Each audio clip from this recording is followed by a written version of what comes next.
I'm Barbara Gregorich, and I'm going to read Chapter 1 of my most recent novel, Exit Velocity, which is a contemporary novel about social justice set on Earth, but with an element of science fiction.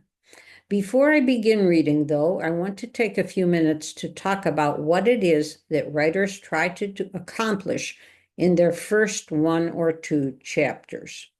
I do this in the hope that being conscious of such things, you'll enjoy reading books more than you already do, because you will better be able to understand and recognize what's going on.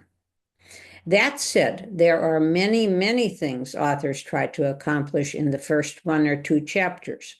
I'm going to limit myself to 5 of these: character, setting, conflict, the inciting incident, and foreshadowing.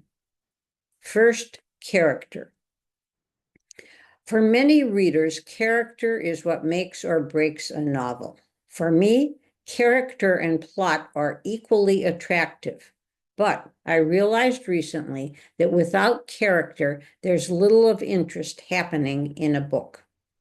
I realized this as I was reading a long science fiction novel that, for the first 50 pages or so, was all description of the setting, the barest presence of characters.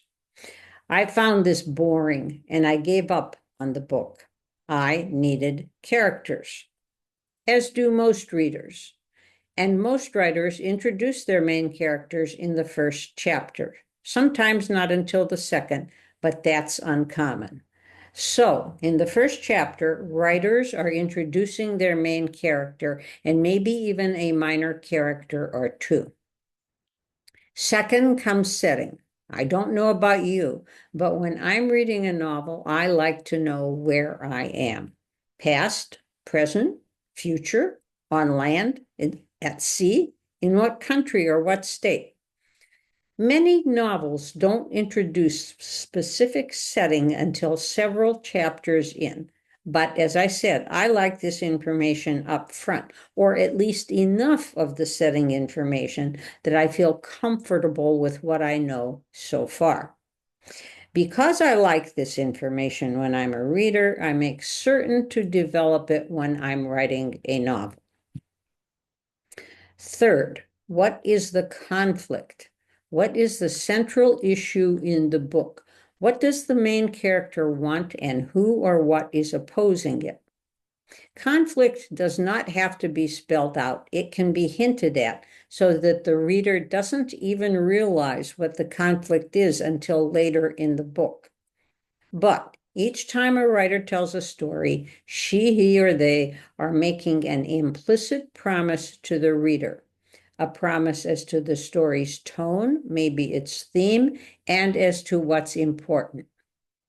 In order for there to be movement and tension in a novel, there must be conflict. There is no plot without conflict, and there's no resolution either.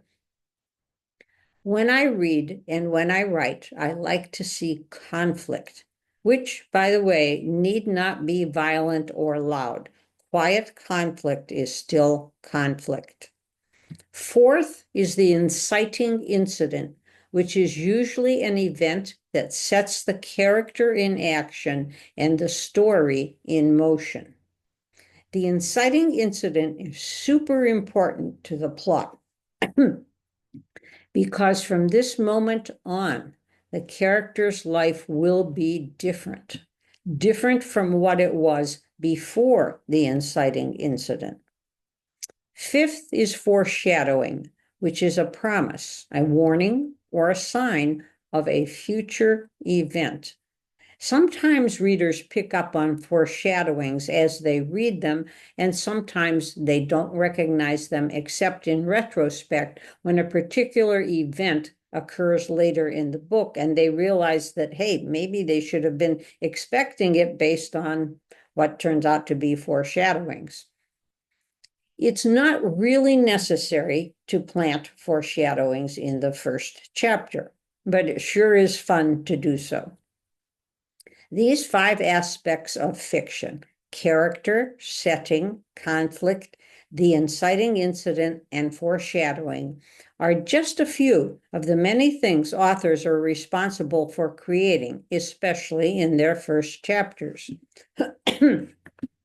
As I read chapter 1 of Exit Velocity, I hope you can sense the character, the setting, maybe the conflict, maybe the inciting incident, and perhaps one or two foreshadowings. And for your information, I plan that the next video I make will examine these 5 elements in chapter 1 so that you can see what you got right and what you might have missed. Exit Velocity is told from 3 points of view: Rowan, Jake, and Deeply. Each chapter is from the point of view of one of these 3 main characters. I will now read chapter 1.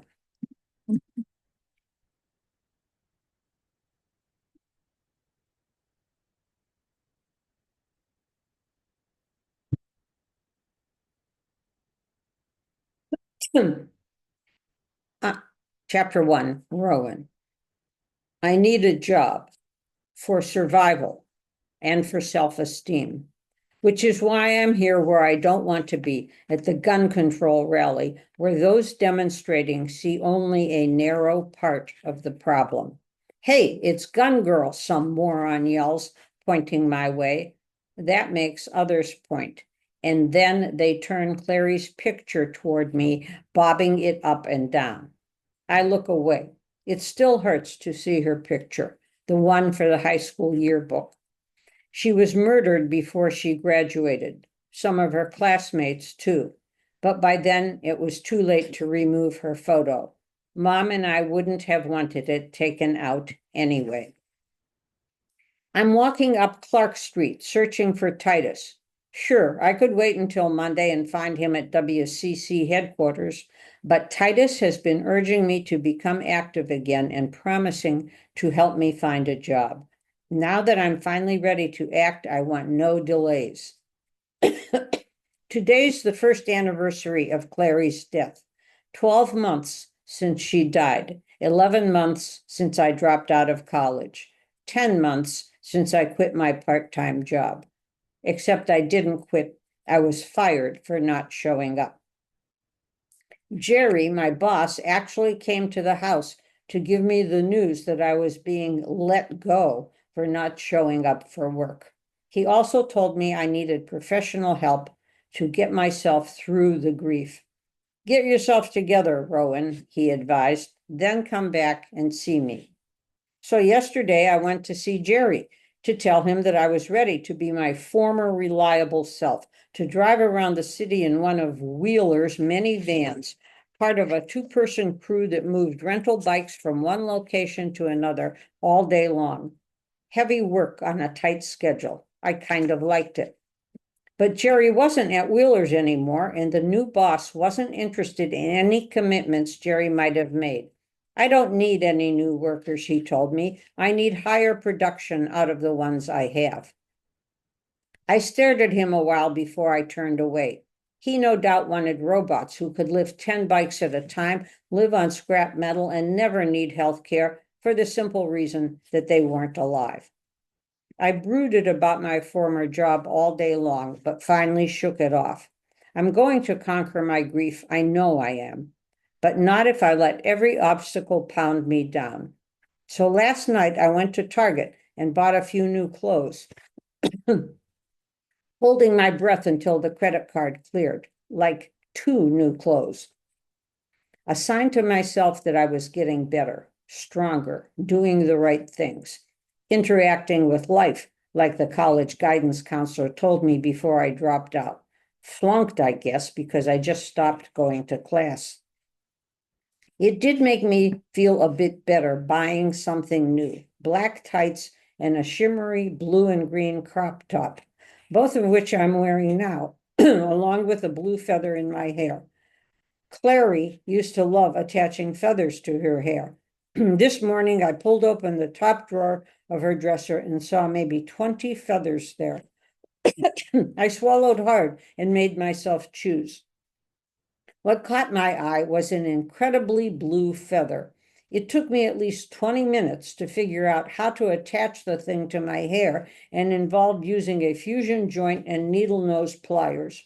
I felt like I was back at Wheeler's repairing the rental bikes. But the feather's in and looks good. I feel like part of Clary is with me. When I cross Washington Street, there's Daley Plaza on my right, with a giant Picasso statue in its center and maybe 4,000 or 5,000 gun control people crowded all around, filling the plaza and the sidewalks, thinking they occupy the moral high ground. Their hearts are good, but they haven't thought through the whole control thing and its logical outcome. The pro-gun people, maybe 400 of them, occupy the sidewalk to the west. They're clumped into two groups with a big gap between them. A smaller, respectable-looking group in suits, probably passing out NRA literature. A larger and louder group dressed in camo, carrying AR-15 semi-automatics strapped to their shoulders or held in their hands. The nearby cops are friendly with these people, these neo-fascists who storm into state capitals one day and shoot down demonstrators and protesters another, with impunity. I see some swastikas in the group, and I see Zeb Snotty standing at their head. Worse, Snotty sees me. I watch him out of the corner of my eye. His heart is evil, and so are the hearts of all his neo-fascist followers. Both sides, pro-gun and gun control, hate me, but for different reasons. Each side of Clark Street is lined with concrete barricades. Heavily armed Chicago cops wearing bulletproof vests, riot visors, and clubs stand in the middle. I hope they faint from the weight of their weapons. Hey, you picket, you can't walk here. A cop is shouting at me because I'm walking up the center of the street. I point ahead to show him I'll be off Clark in half a block. The cops know me because Mom and Dad took Clary and me to demonstrations as soon as we were the height of a poster board. The picketing pickets, they'd call us. I walk faster, looking for Titus and the safety of numbers. Not fast enough because I hear somebody shout, "Your sister died because we don't have gun control." I spin around and lock eyes with the shouter. "Clarissa Pickett died because we don't have gun control," he shouts, pointing a sign with her picture at me. I move toward him, wanting to break the sign over his thick head, but I'm stopped by two cops who cross batons in front of me and bump me back. "You have until the count of 5 to move out of here," says one. He's already counting. By the time he's on 3, I'm heading north again, in a hurry, because that's where I think I'll find WCC, Titus's organization. Titus Longshaw and working class control go together like a chain and sprocket. I'll be able to recognize WCC at a glance because most members are Black, and they'll stand out in this almost exclusively white rally. White gun control, white pro-gun. You don't see Blacks, Latinos, or Native Americans shouting for gun control. Most white people don't ask themselves what it means that the anti-gun and pro-gun rallies are almost exclusively white. They should. They should ask themselves how Blacks, Latinos, and Indians feel about this issue. Maybe they'd learn something. I reach the corner of Clark and Washington and step upward onto the bottom of a lamp post, stretching even higher to look over the crowd, but I don't see the WCC. Something above catches my attention, a kind of pop and flash.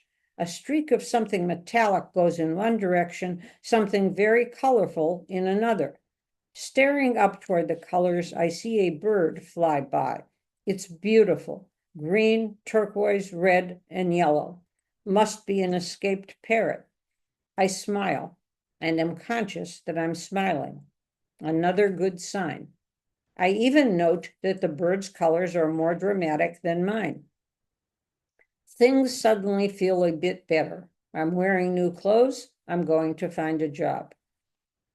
"Way to go, bird," I shout up at it, raising my fist. Standing there on the lamppost, I hear the drums, big booming sounds like a shiko or djembe, signaling something important. Change, radical change. That's the WCC. I try to judge where the sounds are coming from. South.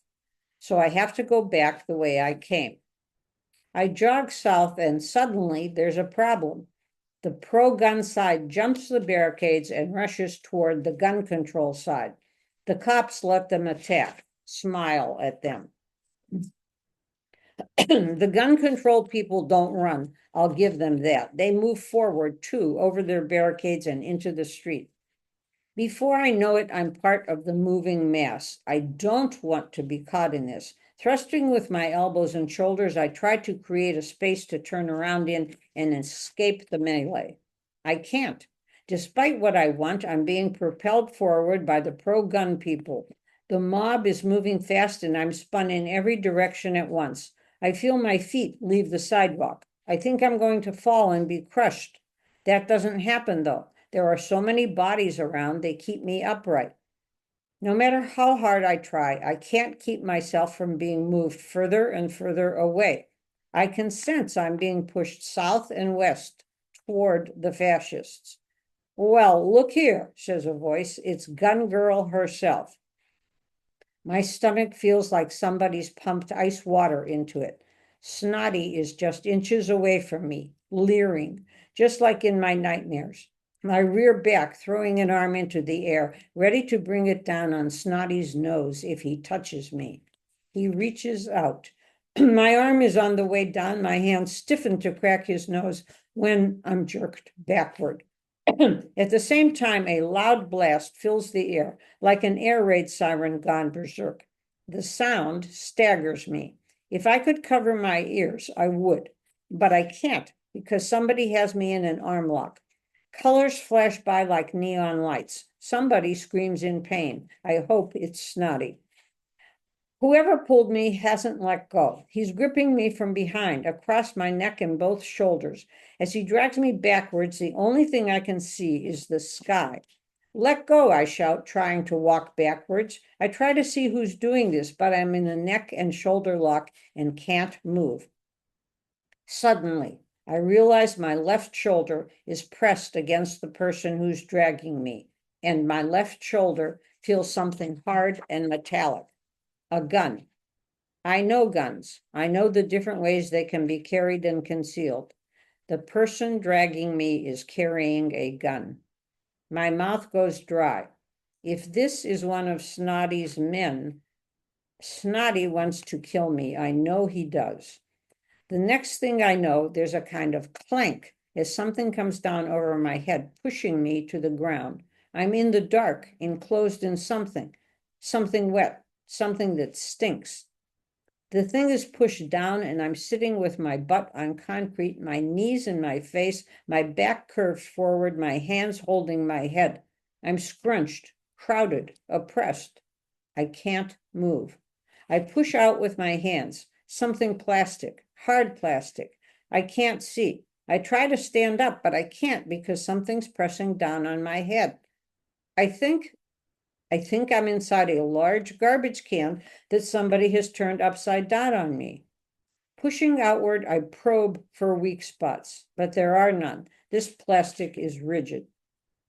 But why can't I get out? I mean, how much effort does it take to just sort of move the garbage can, if that's what it is, up and off me?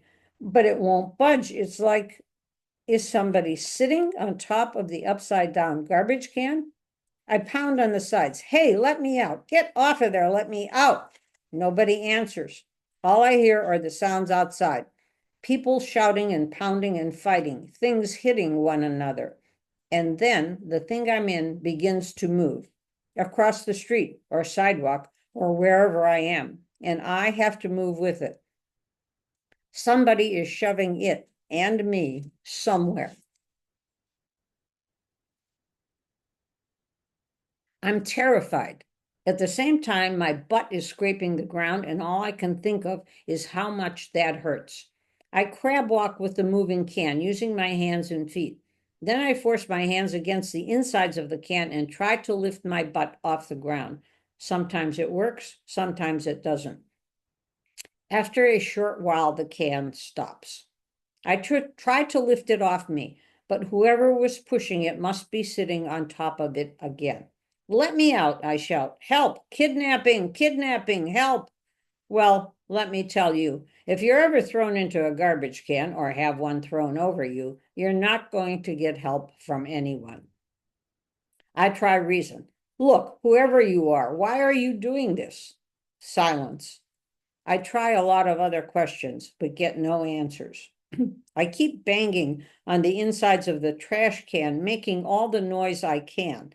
I'm hoping somebody comes to investigate. Nobody does. Until, after who knows how long, 10 minutes, I feel that the force on top of me gets off. Is it true? I push upward on what I assume is the garbage can's bottom to see if I can lift it off myself. I can, and I do as fast as I've ever done anything in my life. I heave the can straight up over my shoulders and sling it forward at the same time, as far away from me as I can. It hits the ground, turns end on end, falls on its side, and bounces away like an escaped wheeler's bike. Yeah, it's a garbage can. I look to see who did this, but all I see is a lone figure already half a block away, running. And then I notice the missing people. Where's the rally? It's gone, moved away, 2 blocks south of here already. Cop cars and an ambulance are in the center of the street where the fighting was going on. The figure is getting further and further away quickly, still running easily. I can't tell if he's white or black or who he is or which side he was on. He's tall, that's the only thing I can tell, wearing long-sleeved dark clothes and a knit cap. In June? I think about whether that means as something, but can't come up with an answer. There's trash all around me, half-eaten hot dogs, Coke and root beer and coffee cups, their contents all over me. Dog shit. I can smell it. And it's not in tied up plastic bags like it's supposed to be. Gross. I'm about to wipe crud off my face when I think that maybe there's dog shit on my hands, so I'd better not touch my face. I take a good look at myself. It makes me want to cry. I'm filthy, wet, and I stink. Stuff of all kinds clings to me. My butt hurts like hell, probably bleeding, but I don't want to touch it to find out. I've got to get home and take a shower. The nearest L entrance is just a block away. I hurry toward it. Somebody's shouting, "Hey, wait, I want to talk to you." I turn and look behind me. There's a guy walking fast toward me. He's not dressed in dark clothes, so he's not the guy who was running away. I don't know him. I don't know what he wants, and I don't care. No, I yell back at him. I wave a probably dog shit smeared hand at him and keep walking. Go away. Next thing I know, he's closer. Hey, stop for just a minute. I want to talk to you. No, I shout, still walking. Go away. And then his hand is on my shoulder, trying to spin me around. I spin all right. I spin around, bending my forearm and slamming my elbow into his neck. Oomph! He doesn't fall to the sidewalk, but he bends over, hands on knees, trying to catch his breath. I run toward the L stop, jog down the stairs, and wait for any train heading south. I'm in a corner, far from other commuters, away from people who drag me and trap me inside a trash can, away from people who grab me from behind. What just happened to me? Why? I wonder if it was because I was alone. It didn't used to be that way before Clary died. She and I were usually together. Keisha and our other friends were with us. There used to be other people around, but somehow I lost them all. I need something more than a job. I need my friends.